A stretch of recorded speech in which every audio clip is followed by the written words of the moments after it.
मेरा 20 साल का नौकर रामू हमेशा मेरे आगे पीछे घूमता रहता था। मैंने उसे छोटा समझा था, लेकिन एक दिन उसने मुझसे कहा, मालकिन, मुझे छोटा समझने की गलती मत कीजिए। उस रात जब मैंने उसे देखा तो मैं आश्चर्यचकित हो गई थी, क्योंकि उस रात रामू ने 20 साल के लड़के की तरह नहीं बल्कि 30 साल के आदमी की तरह मेरा। हेलो दोस्तों, आज की इस अनोखी कहानी में आप सभी का स्वागत है। जब से रामू मेरे पास सोने लगा था, तब से मेरे शरीर में बदलाव आने लगे थे। मुझे लगा था कि रामू छोटा है और उसे कुछ समझ नहीं आता होगा, लेकिन धीरे धीरे उसके असली रंग मुझे दिखने लगे। मैंने कभी सोचा भी नहीं था कि 20 साल का लड़का मेरी तरह की 40 साल की महिला को इतना सुख दे सकता है। रामू 20 साल का था। उसे मैं गांव से अपने घर काम के लिए लाई थी। मेरे घर में सिर्फ मैं और मेरा 1 साल का बेटा था। जब मैं काम पर जाती थी तो रामू मेरे बच्चे की देखभाल करता और वह मेरे घर में ही रहता था। मैं बिना शादी के माँ बन गई थी। मेरे प्रेमी ने शादी का झांसा देकर मुझसे प्रेम का खेल खेला। जब मैं गर्भवती हो गई तो मैं उसके घर गई और वहां मैंने देखा कि उसकी शादी हो रही थी। उसने मुझसे प्रेम का नाटक किया और किसी और लड़की से शादी कर ली थी। मेरे पेट में पल रहे बच्चे को मारने का मेरा मन नहीं हुआ और जब मैंने गर्भपात कराने का सोचा, तब तक समय निकल चुका था। मैं 5 महीने की गर्भवती हो चुकी थी।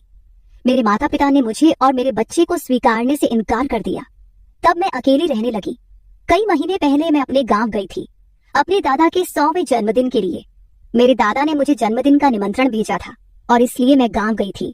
मेरे बेटे को वहां सिर्फ मेरे दादा ने ही प्यार से गोद में लिया था। आरव उनके पास खेल रहा था। तभी ऑफिस से मेरा फोन आया और मैं कुछ देर के लिए फोन पर बात करने के लिए बाहर चली गई। जब मैं वापस आई तो मेरा आरव दादा के पास नहीं बल्कि घर के एक नौकर के पास था। मैंने देखा कि आरव उस नौकर के पास अच्छे से खेल रहा था। मैंने अपने बच्चे को उस नौकर से लिया और वहां से जाने लगी। तभी उस नौकर ने मुझे रोका। वह कहने लगा, मालकिन, मुझे थोड़ी मदद चाहिए। मुझे पैसे की नहीं बल्कि काम की जरूरत है। उसने अपना परिचय दिया और कहा, मैं रामू हूँ। मैं इस घर में गाय भैंस के घोषारी की सफाई का काम करता था, लेकिन अब बड़े साहब गाय भैंस बेचने की बात कर रहे हैं। अगर आपके पास कोई काम हो तो दीजिए। मुझे काम की बहुत जरूरत है। मेरे माता पिता भी मजदूरी करते हैं। मुझे काम की बहुत जरूरत है। तब मैंने कहा, मेरे बच्चे की देखभाल का काम है, लेकिन इसके लिए तुम्हें शहर चलना होगा। इस काम के लिए मैं तुम्हें 5,000 रुपए महीना दूंगी। रामू मेरे साथ शहर आने के लिए तैयार हो गया। आरव उसके साथ अच्छे से रहता था और ये देखकर मैंने रामू को अपने घर लाने का फैसला किया। रामू तब से मेरे घर में ही रहने लगा। उसने कहा कि हर 4 महीने बाद जब थोड़े पैसे जमा हो जाएंगे तब वह अपने गांव जाएगा। रामू दिन भर मेरे बच्चे की अच्छे से देखभाल करता और घर के कामों में भी मेरी मदद करता। रामू को घर आए 1 महीना हो चुका था और इस 1 महीने में उसने मेरा दिल जीत लिया था। उसकी देखभाल से मेरे बेटे की सेहत भी सुधर गई थी। जो आरव मुझे परेशान करता था, अब वह रामू के हाथों से अच्छे से खाना खाता था। मैंने रामू को एक अलग कमरा दिया था। एक दिन रात में आरव बहुत रोने लगा।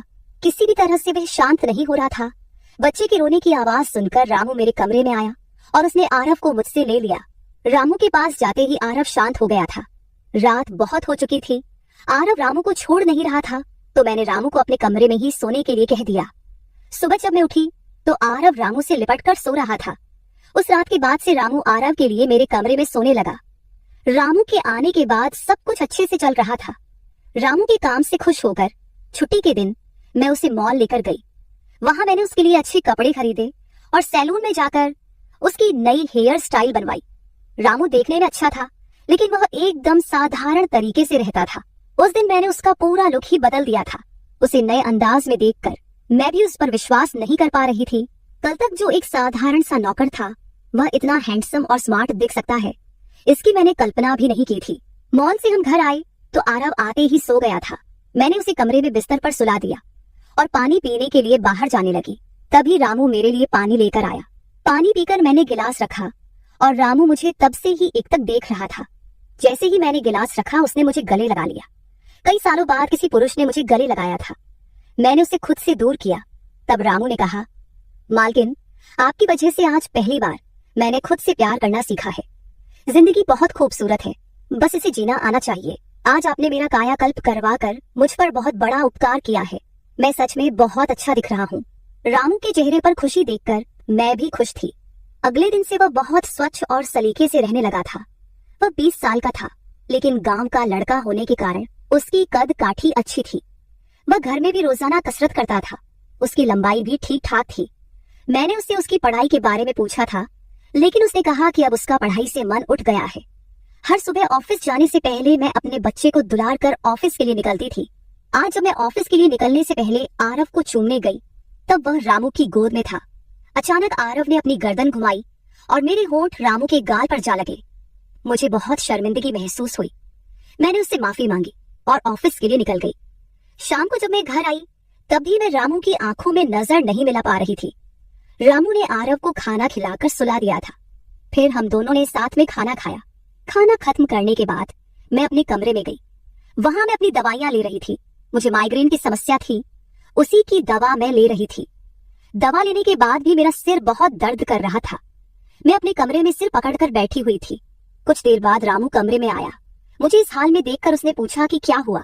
जैसे ही उसे पता चला कि मेरा सिर दर्द कर रहा है, उसने मेरे सिर की मालिश शुरू कर दी। रामू की मालिश से मुझे आराम मिल रहा था। धीरे धीरे मुझे गहरी नींद आने लगी। उस रात मुझे बहुत अच्छी नींद आई थी। अगले दिन हमारे ऑफिस में ट्रेडिशनल डे का फंक्शन था और इसके लिए मैंने गुजराती लुक अपनाने का फैसला किया। मैंने घाघरा पहन लिया था, लेकिन स्कर्ट का नॉट बांधने में मुझे दिक्कत हो रही थी। तब मैंने रामू को कमरे में बुलाया और उससे नॉट बांधने को कहा। नॉट बांधते समय उसका हाथ मेरी खुली पीठ पर से गुजर रहा था। मैंने उसे छोटा समझा था, इसलिए मैंने उसे यह काम करने के लिए कहा था। मेरे पास और कोई विकल्प भी नहीं था। तैयार होकर जब मैं जाने लगी तो रामू ने मुझे रोका और अंदर से काजल लेकर आया। उसने मेरे कान के पीछे काजल लगाया और कहा, मालकिन, अब आपको किसी की नजर नहीं लगेगी, आप बहुत सुंदर लग रही हैं। उसकी बात सुनकर मैं हंसी और चलने लगी। उस दिन शाम को जब मैं घर आई तो मेरे साथ मेरी एक सहेली और उसका प्रेमी भी आया। रामू ने आज बहुत अच्छा खाना बनाया था। मेरी सहेली प्रिया 4-5 दिन मेरे घर रुकने वाली थी। अगले 3 दिन उसका प्रेमी भी मेरे घर पर था। अगले दिन रात को रामू ने खाना बनाया और प्रिया और उसके प्रेमी को खाने के लिए बुलाया, लेकिन वे दोनों कमरे में ही ड्रिंक कर रहे थे। प्रिया तो बहुत ज्यादा पी चुकी थी। वह खाना खाए बिना ही सो गई। उसका प्रेमी रोहन हमारे साथ खाना खाने बैठा। उसने कहा, प्राची, तुम प्रिया से भी ज्यादा सुंदर हो। रोहन के बोलते ही रामू उसे गुस्से से देख रहा था। खाना खत्म करने के बाद रोहन अपने कमरे में चला गया। उसके जाते ही रामू मुझसे कहने लगा, मालकिन, आपके ये कैसे दोस्त हैं? मुझे उस आदमी की बात बिल्कुल भी अच्छी नहीं लगी। तब मैंने रामू से कहा, मैं तुझे घर के सदस्य की तरह मानती हूँ। इसका यह मतलब नहीं कि तू मेरे मेहमानों से कुछ भी कहे। तेरा काम है आए हुए मेहमानों की सेवा करना, इसलिए तू सिर्फ वही कर। बाकी मुझे कुछ सिखाने की जरूरत नहीं। रामू को डांट कर मैं अपने कमरे में चली गई। मैंने उसे डांट दिया था, फिर भी वह मेरे लिए पानी लेकर आया। तब मैंने अपनी दवा ली और पानी पीकर सो गई। आज रामू मेरे कमरे में सोने नहीं आया था, ऐसा मुझे लगा। लेकिन सुबह जब मेरी आंख खुली तो मैंने उसे अपने बगल में पाया। सुबह मेरी आंख खुली तो मेरे सामने प्रिया थी। वह बहुत गुस्से में लग रही थी। रामू को मेरे सामने लाया गया। उसके हाथ में प्रिया की ओढ़नी बंधी हुई थी। प्रिया ने कहा, तुम्हारे इस देहाती नौकर ने मेरे प्रेमी का हाथ तोड़ दिया है। रामू बस सिर हिलाता रहा और बोला, मालकिन, मैंने कुछ भी नहीं किया। रात को रोहन साहब नशे में थे, तभी उनका संतुलन बिगड़ गया होगा और वे गिर गए होंगे। रामू भला रोहन साहब पर हाथ क्यों उठाएगा? प्रिया अब भी नशे में लग रही थी, ऐसा मुझे लगा। रामू ने मेरे लिए उन दोनों से माफी मांगी। प्रिया और रोहन तभी वहां से चले गए। रामू मुझसे भी माफी मांगने लगा। मुझे पता था कि उसने कुछ नहीं किया था। आज मैंने छुट्टी ली थी क्योंकि कई दिनों से मैं बहुत व्यस्त थी। आज सोचा कि खुद के लिए थोड़ा समय निकालूं। नाश्ता करने के बाद मैं फिर से 1 घंटे के लिए सो गई। आरव भी मेरे साथ सो गया था। उठने के बाद मुझे 1 कप चाय की जरूरत महसूस हुई। मैं रामू को चाय बनाने के लिए पुकार रही थी, लेकिन उसकी तरफ से कोई जवाब नहीं आ रहा था। उसे ढूंढते ढूंढते मैं उसके कमरे में गई। वहां जाकर देखा कि रामू अभी अभी नहाकर बाथरूम से बाहर आया था। उसने शर्ट नहीं पहनी थी। मैंने पहली बार उसे इस तरह देखा। रामू का शरीर बेहद मजबूत था। उसका शरीर किसी योद्धा की तरह दिख रहा था। मैं उसे टकटकी लगाकर देख रही थी। मुझे उस वक्त कोई होश नहीं था। कई सालों बाद मैं किसी जवान पुरुष को इस तरह बिना कपड़ों के देख रही थी। मैं उसे टकटकी लगाए देख रही थी। तभी रामू ने मुझे आवाज दी। वह मेरे सामने शर्ट पहनकर खड़ा था, फिर भी मैं अपनी सुध-बुध खोए उसे देख रही थी। उसने मेरी आंखों के सामने चुटकी बजाई। तब मैं होश में आई और उससे कहा कि मेरे लिए चाय बना दे। आज घर में ही थोड़ा खुद का स्किन केयर करने का सोचा, इसलिए दोपहर के समय मैं अपने कमरे में अपना पार्लर चलाने लगी। उस समय मैंने शॉर्ट्स और गाउन पहन रखा था और मैं अपने पैरों का वैक्सिंग कर रही थी। वैक्सिंग करते समय गलती से मैंने थोड़ा ज्यादा गर्म वैक्स अपने पैर पर लगा लिया, जिससे जलन हुई और मेरे मुंह से तेज आवाज निकल गई। मेरी आवाज सुनकर रामू दौड़ता हुआ मेरे कमरे में आया। उसने मेरे जले हुए पैर को देखा। उसने मेरे पैर से गर्म वैक्स हटाया और वहां क्रीम लगा दी। उसके हाथ बार बार मेरे पैर पर अनजाने में फिर रहे थे और उस वक्त मेरे मन में जो भावनाएं उत्पन्न हो रही थी उन्हें व्यक्त करना मेरे लिए मुश्किल हो रहा था। रामू की नजर मुझ पर पड़ते ही मैं दर्द से करा उठी। मुझे इस हालत में देखकर उसने कहा, भाई साहब, अब आप बस आराम से लेट जाइए। आपको जो भी करना है मुझे बताइए, मैं आपकी मदद कर दूंगा। मैंने उसे मेरे दूसरे पैर का वैक्सिंग करने को कहा। रामू ने जैसा मैंने बताया वैसा ही किया। उसने मेरे चेहरे की मसाज भी कर दी। उसके स्पर्श से मुझे बहुत आराम मिला।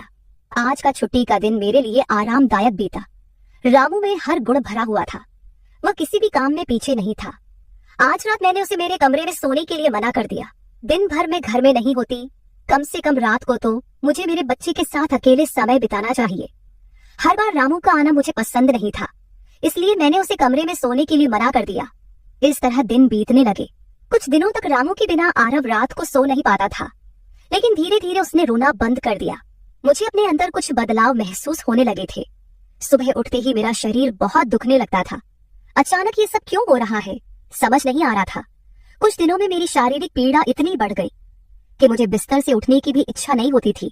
तब मैंने ऑफिस से 1 हफ्ते की छुट्टी ले ली। कुछ दिनों आराम किया, शायद थोड़ा ठीक हो जाऊं। अब पूरा वक्त आरव रामू के साथ रहता था। जब उसे भूख लगती तो वह बीच बीच में मेरे पास आ जाता। आज मैं अपनी कमर पकड़कर बैठी थी। रात को रामू पानी लेकर मेरे कमरे में आया। मेरी कमर पर हाथ देखकर उसने समझ लिया कि मुझे बहुत तकलीफ हो रही है। रामू ने कहा, भाई साहब, अगर आपको कोई आपत्ति ना हो तो मैं आपकी कमर की मालिश कर देता हूँ। मेरी कमर इतनी दुख रही थी कि मैंने उसकी मालिश के लिए हाँ कर दी, लेकिन उससे पहले मैंने अपने कमरे की लाइट बंद कर दी। छोटी 0 बल्ब की रोशनी में मेरी कमर उसे नहीं दिखेगी, इसलिए मैंने कमरे की बड़ी लाइट बंद करके 0 बल्ब जला दिया। वह जब मालिश कर रहा था मुझे बहुत आराम मिल रहा था। मालिश करने से मेरी पीड़ा जैसे झट से गायब हो गई थी। मालिश करते समय रामू ने मुझसे पूछा, भाई साहब, आपको आरव के पिता की कभी याद नहीं आती? आप इतनी सुंदर और जवान होकर भी अभी तक अकेली क्यों हैं? उसके सवाल का मेरे पास कोई सही उत्तर नहीं था। मैंने उससे कहा कि शायद तुम्हारे सवाल का उत्तर मेरे पास नहीं है। उस सवाल पर वही विराम लग गया। रामू की मालिश से मुझे अच्छी नींद आ गई थी। अगले 2 दिन बाद वह तारीख थी जब मैंने अपने प्रेमी से मुलाकात की थी। आखिर वह दिन आ ही गया। उस दिन मैंने दिन भर अपने मन को किसी न किसी काम में व्यस्त रखने की कोशिश की, लेकिन रात के अंधेरे में मुझे अपने प्रेमी की बहुत याद आ रही थी। आज वह मेरे साथ नहीं था, लेकिन वह मेरे बच्चे का पिता था। आरव को देखकर मुझे रोज उसकी याद आती थी और आज मैं अपनी भावनाओं को छुपा नहीं पाई। मैं अपने कमरे में जोर जोर से रोने लगी। आरव पास में सो रहा था, इसका भी मुझे ध्यान नहीं रहा। मैंने आज अपनी दवाइयां भी नहीं ली थी। रामू पानी लेकर मेरे कमरे में आया। मुझे रोते हुए देखकर उसने मुझे पानी पिलाया। जब मैं शांत हुई तो उसने मुझे दवाइयां दी। मेरी रोने की आवाज से आरव हल्का हिलने लगा। वह जाग न जाए इसलिए रामू मुझे अपने कमरे में ले गया। वहां जाकर मैंने उसे कसकर गले लगा लिया। ऐसा लग रहा था कि मैंने अपना होश खो दिया था। मेरा रोने का कारण सुनकर रामू भी शांत हो गया था। वह लगातार मेरे आंसू पोंछ रहा था। रोते रोते मैंने उसका कंधा पकड़ लिया। धीरे धीरे मैंने उसे और करीब खींच लिया। मैंने उससे कहा, रामू, आज की रात मैं तुम्हारे साथ बिताना चाहती हूँ। तब रामू ने कहा, भाई साहब, मैं अभी छोटा हूँ, मुझे कुछ भी नहीं आएगा। उसकी बात सुनकर मैंने उसे और पास खींच लिया। उस रात मैं उसके कमरे में थी, लेकिन सुबह जब मैं उठी तो वह मेरे पास नहीं था। उसकी शर्ट वहीं पड़ी हुई थी। जब मैं बाहर गई तो मैंने देखा कि रामू मेरे बच्चे को दूध और बिस्किट खिला रहा था। मुझे आरव का ख्याल नहीं आया था, लेकिन रामू ने नहीं भुलाया। उसने हम दोनों माँ बेटे को खुश कर दिया था। रात की थकान के बाद मैं सुबह देर से उठी थी। दिन भर रामू ने मुझसे नजरें नहीं मिलाई। आज प्रिया मुझसे मिलने घर आई थी। वह रामू की तरफ देख भी नहीं रही थी। रामू ने उसे पानी दिया और कमरे से बाहर चला गया। थोड़ी देर बातें करने के बाद प्रिया जाने लगी। जाते समय उसने मुझसे कहा, जितनी जल्दी हो सके अपने नौकर को यहाँ से निकाल दो। वह दिखने में जितना मासूम लगता है उतना है नहीं। उसकी बात का मैंने खास ध्यान नहीं दिया। रोज की तरह रात को खाना खाने के बाद रामू ने मुझे पानी का गिलास मेरे कमरे में लाकर दिया और उसने आरव को भी सुला दिया था। आरव आज बाहर